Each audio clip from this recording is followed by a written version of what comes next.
Today on Anime Kitchen, we're making Hujiao Bing, or as they're called in Cantonese, Hujiao Bing from Shokugeki no Soma. These black pepper buns are an iconic Taiwanese street food and features an incredibly fragrant and peppery meat filling surrounded by a fluffy and soft bread. Let's get to it.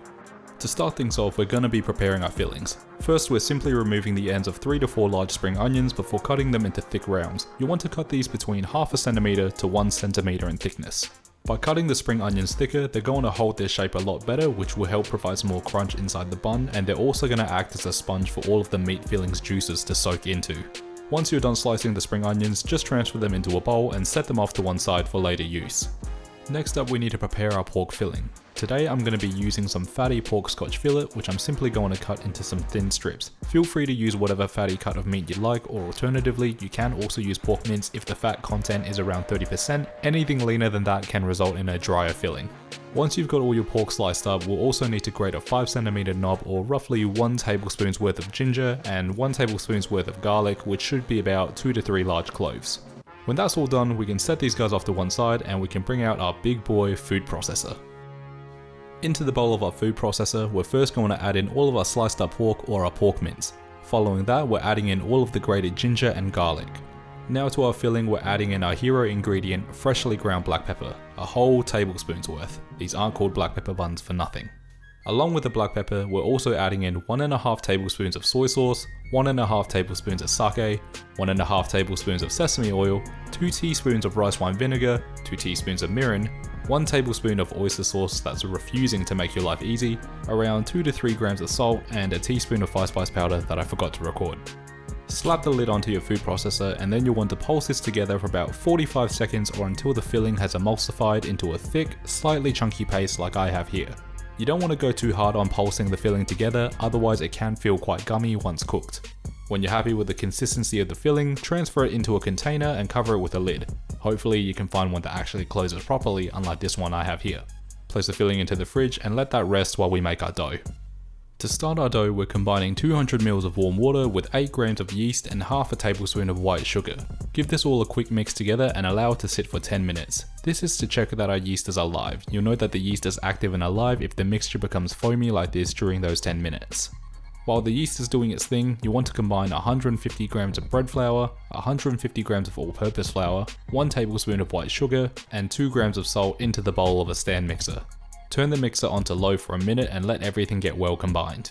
After 10 minutes have passed, we're going to add in our yeasty water mixture to our dry ingredients, along with 1.5 tablespoons or 30 ml of sesame oil. With the dough hook attached, you want to turn this on to medium speed and allow it to knead for 7 to 8 minutes or until a soft elastic dough forms. If you're doing this by hand, it's going to take about 10 to 12 minutes of solid kneading. Once the dough has finished kneading, I'm going to lightly dust my work surface with a bit of flour and turn the dough out to give it one last quick knead to ensure that it feels right. It should be very soft and supple to the touch. At that point, we can roll this up into a smooth ball like this and get ready for proofing. In a large bowl, add in a couple teaspoons worth of vegetable oil, and then using a paper towel, spread the oil around to coat the entire bowl. Transfer the dough into the bowl and make sure to roll it around the bowl to completely cover it in oil. When it's fully coated, you'll also want to ensure that the dough is sitting seam side down. Cover the dough tightly with plastic wrap and then transfer the bowl into an oven preheated to 40 degrees Celsius and allow the dough to proof for 30 minutes. After 30 minutes, your dough should look something like this. It should have doubled in size and become super airy. Because of all the oil, the dough feels a lot like focaccia, so have fun poking it a bunch of times to degas it. Once the dough is fairly knocked back, you want to set this to one side while you lightly dust your work surface with a bit of flour. Turn the dough out onto your work surface and dust it with a little bit more flour. After that, roll out the dough into a long log like I've done here. Now we can divide this dough into 10 portions. If you want to be extra accurate, feel free to weigh out your dough and then divide each portion accordingly. For 10 buns, you should be looking at around 53 grams per portion of dough. Once you've portioned out all 10 balls of dough, we're going to start shaping and filling. Working with one portion of dough at a time, bring the edges towards the center of the dough and then turn the whole thing over so the seam is against your work surface. Cup the dough with one of your hands and rotate it about a dozen times or until the top of the dough is nice and smooth. Press it down into a disc and then using a rolling pin, you want to roll out the dough into a 10 cm circle, ensuring that the edges are slightly thinner than the center. Now it's time to fill this guy. Start off by placing a tenth of the pork filling into the center of the dough. Following that, we're going to place a generous pinch of spring onions onto the filling. This is a little finicky and they'll want to fall off, so just press them into the filling if required. Once everything is sitting relatively nicely, we're going to bring the edges of the dough towards the center and pinch them off above the filling. Make sure that you're really pinching this tight, as the last thing we want is for these buns to spring a leak during the baking process. When the dough is pinched together, give it a few good twists and make sure that the seam is nice and secure. Then we're turning the bun over and rolling it around the work surface to further tighten that seal and create a taut, smooth top for our buns like so. After that, place this cute little bun onto a baking sheet lined with baking paper and repeat with your remaining dough and filling. After rolling and filling all of the buns, we're going to cover them with plastic wrap and place them back into that 40°C oven to proof for another 20 minutes. A few moments later. When they've had their second proofing, they should look something like this. They've grown to about 1.5 times their original size and they're super soft to the touch.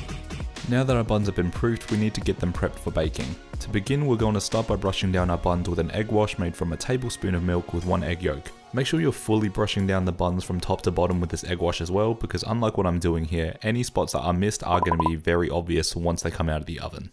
After ineffectively applying the egg wash, you'll want to sprinkle over some white sesame seeds onto each of the buns. Then once all your buns have been prepped, they're going to bake in the oven set to 170°C for 25 minutes.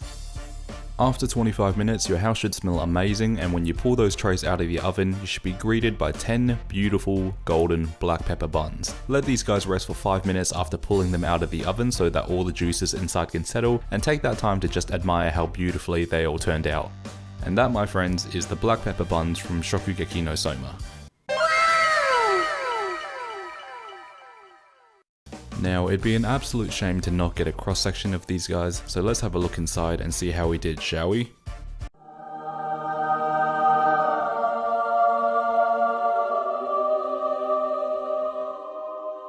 Oh yeah, juicy, meaty perfection. Now, apart from me not applying the egg wash properly to all of the buns, I am still over the moon with how these turned out visually. But now, let's get into the taste test. Yeah, excuse my past self because he's clearly having a moment there. These black pepper buns are absolutely my new favourite recipe on the channel, and in general just one of my new favourite recipes, full stop. They're very peppery, but you also still taste all the other flavourings that have gone into the filling. The spring onions still retain a bit of their crunch and have also soaked up so much of the juices from the meat filling. Even then, just look at how juicy these are on the inside. Damn boy, he's thick! The bun itself is soft, fluffy, lightly sweet, and along with the spring onions have also soaked up all of those amazing juices from the filling. You know how mopping up that last bit of soup with a piece of bread until it's absolutely sodden is by far the best bit of the meal? This bun is like that experience from start to finish. Needless to say, I can't recommend enough for you guys to try out this recipe because they're so damn good, and I ate half the batch in one day. As always, my friends, thanks so much for watching today's episode. If you enjoyed it, let me know by dropping it a like down below, and let me know in the comments what food from anime and other media you'd like to see in the future. Subscribe to the channel for more nerdy content, and until then, pull up a chair, unfurl that napkin, and I'll see you in the anime kitchen. Cheers.